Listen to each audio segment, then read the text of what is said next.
My name is Suzanne Garber. I'm the Chief Networking Officer for International SOS, and I'm moderating the full day and speaking at the Global Medical Network Forum. In this industry, I oversee the Global Medical Network for International SOS, which is the world's premier provider of medical assistance, international healthcare, and security services. We have offices in over 70 countries, and we help international travelers and expatriates find the most appropriate level of care for them in any country in the world. Well, as being the Chief Networking Officer for a large global and multinational corporation, it's very important to be able to connect people with the right services around the world. So understanding the quality of healthcare that's available in every country in the world is absolutely critical for those people who have a need, whether they're traveling on business, they're traveling on pleasure, or they're living overseas. There is really nothing more important than education and certification, both on the provider side as well as on the consumer side. An educated consumer really is the best type of client because they know what they're getting into. They are going with a specific intent, or if something should befall them, they can at least fall back on a provider that has that information on the accreditation. Working in conjunction with other partners around the world, whether it is an actual healthcare facility or an accreditation provider, gives us that information, and information is absolutely key to helping connect people with services.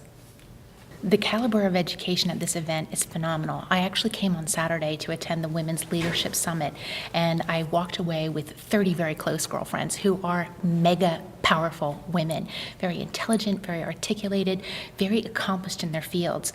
Yesterday's session, I was so excited to see Dr. Marty McAree here because I think he's a pioneer in the field of visibility and quality in American healthcare that really is going to be the starting point for the rest of the country to follow suit.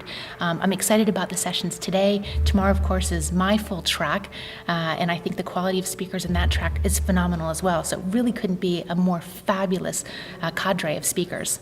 This is my first year attending, but I've heard about the Congress for the last year or so, and just the word of mouth has really gotten around, particularly in the medical assistance community. For me, the networking is absolutely key. I've met CEOs of hospitals from the Caribbean. I've got a full spate of networking opportunities today with CEOs of hospitals from Turkey and India and China and Taiwan. It's very exciting because, again, as the Chief Networking Officer, I need to connect people with services, and having that face-to-face interaction really brings these services to life. One thing that I really appreciate is the online technology that's being used for specifically networking purposes. So I've got about 14 appointments today to meet with people, and they're set appointments. It's not a happenstance of, oh, hey, can I catch you in the hallway and talk to you, or look at somebody's name tag to see, is this somebody I want to talk to? I've already gotten a list of people that I know I need to talk to for the benefit of my clients. Well, I think it depends on what your ultimate goal is. That could be a challenge for you. And I never really look at things as problems. They're always opportunities. And in my industry, I never know what's going to happen from day to day. I could have a severe burn victim. I could have somebody that has an amputation. I could have somebody that just has a sick child that is dehydrated. So it really depends on the situation. And in a situation like that, where you have to be prepared for pretty much anything goes. And so they're all opportunities in understanding what are the services out there that I can connect my clients to.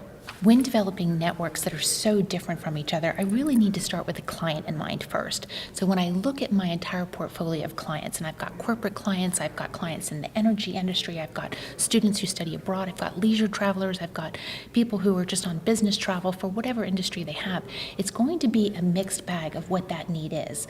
So principally, I'm going to always be concerned with quality first because I am a quality first driven organization.